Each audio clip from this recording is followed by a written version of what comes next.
Welcome to freedivorce.com.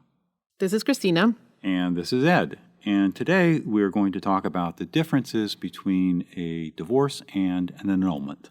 Some people file for a divorce and some file for an annulment. How is an annulment different from a divorce? A divorce judgment dissolves your marriage. An annulment nullifies the marriage as if it never occurred. Are there different types of annulments? Yes, there are two types. One type says your marriage was void from the very beginning. The second type says your marriage was valid, but it can be nullified. How do you know which of the two types of annulments you should get? Well, it depends on the grounds that you're going to use for the annulment. What are the grounds for getting an annulment in California? Well, let's start off with what is not a valid ground, because there's this concept out there that getting an annulment is related to the length of the marriage. A lot of people think, well, I married somebody and after a month I realized I made a mistake because I was only married a month, I can get an annulment. That's not a valid ground. The length of the marriage isn't a grounds for an annulment. You can be married for 5 years and still get an annulment. So the passage of time is not a valid grounds. What are the grounds for the type of annulment where the marriage was void from the very beginning? All right, there's basically two grounds. The first ground is incest. Incest is when you marry a relative. So if you marry your brother or your sister, that's a void marriage from the very beginning. Marriages between an aunt and a nephew, void. Between an uncle and a niece, void. Between a grandparent and a grandchild, void. Those are all incestuous marriages, and they are all void from the get-go. The second type of marriage that is void from the very beginning is a bigamous marriage. So if you get married and you separate from your spouse and you later marry somebody else without getting a divorce from your first spouse, that is a bigamous marriage. It's void, and it's also a crime in all states in the United States. What are the grounds for the second type of annulment where the court says your marriage was valid, but it can still be voided? All right, for this type of an annulment, there are 6 separate grounds. Let's start off with underage. If you are under the age of 18 in California, and you get married without your parents' consent or court order, then that is a valid grounds for nullifying a marriage. Now, in almost all states in the United States, the age for having the ability to consent to a marriage is 18. There's a couple of states where it's 19, but in almost all states it's age 18. Now, some states have laws where you have to be a certain minimum age to get married.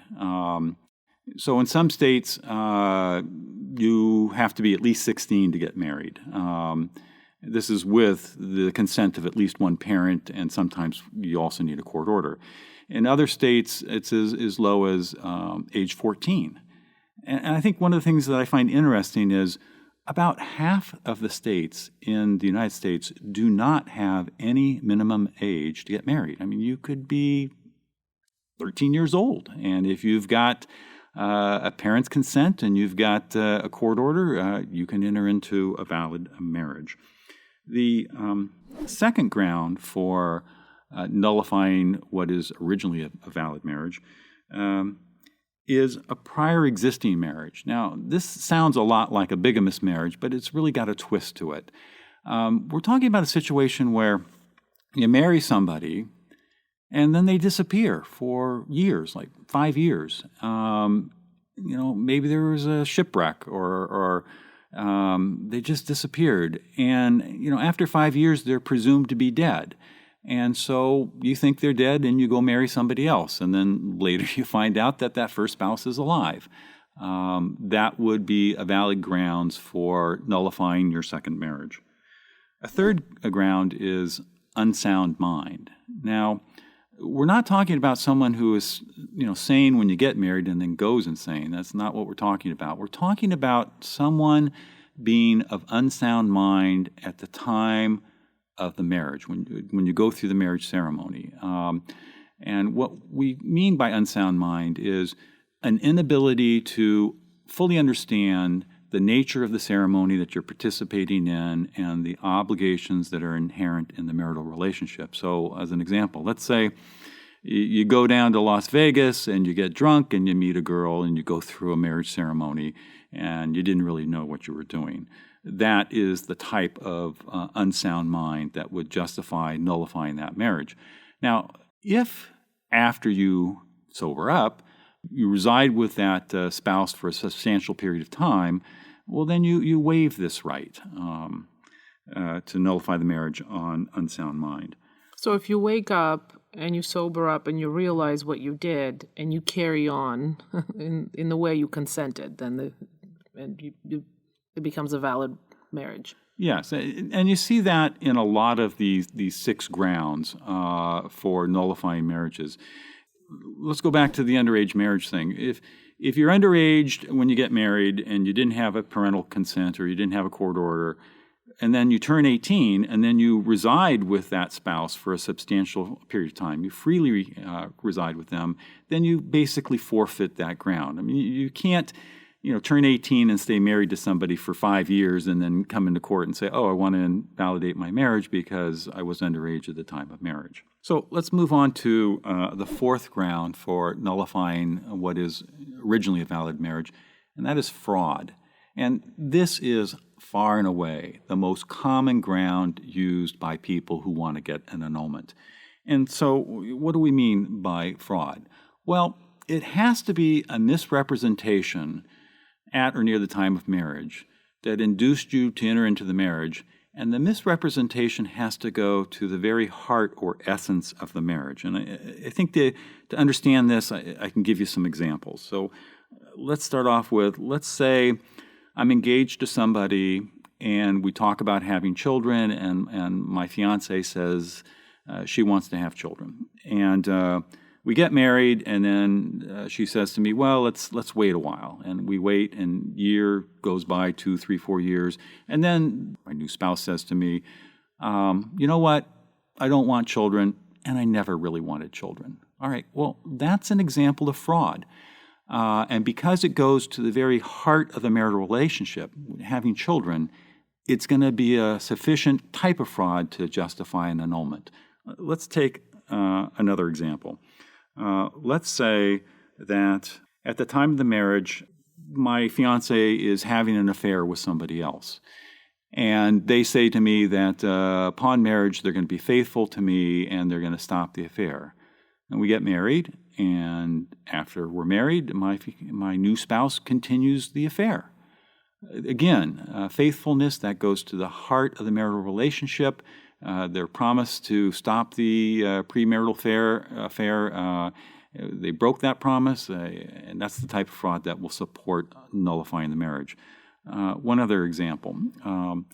You get married, and on your honeymoon, your new spouse announces that they don't want to have sex with you now or ever. And that may sound bizarre, but I've heard this before. This is something that comes up. Again, since sexual relationships goes to the essence of the marriage, this type of fraud will justify nullifying the marriage. So let's talk for a moment about types of fraud that will not support an annulment. And let's say that when you get engaged, your fiance leads you to believe that they're wealthy, and then after you're married, you find out that they're broke. Well, that is not a sufficient type of fraud. Another example, let's say that when you got engaged and married, you believed your fiance was a virgin, and then after you got married, you found out that's not true. Again, that's not a sufficient type of fraud that will justify an annulment. Or let's assume that when you're engaged, you believe that your fiance is hardworking, has a good job, neat person, but after you get married, you find out that they're unemployed, that they're a slob, and they don't shower.